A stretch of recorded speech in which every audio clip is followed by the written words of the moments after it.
अस्सलामुअलैकुम दोस्तों, welcome back to our channel find Urdu. Smirk smirk एक ऐसी मुस्कुराहट है जो थोड़ी सी एरोगेंट या सार्कास्टिक होती है और अक्सर दूसरों पर मजाक या सुपीरियरिटी को शो करने के लिए की जाती है।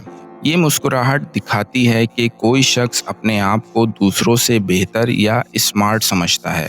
फॉर एग्जाम्पल, जब उसका दुश्मन हार गया तो उसने स्मर्क करते हुए उसे देखना शुरू किया। When his rival lost, he smirked while looking at him। तो दोस्तों, स्मर्क वो मुस्कुराहट है जो किसी दूसरे पर थोड़ा सुपीरियरिटी और मजाक का असर दिखाने के लिए होती है।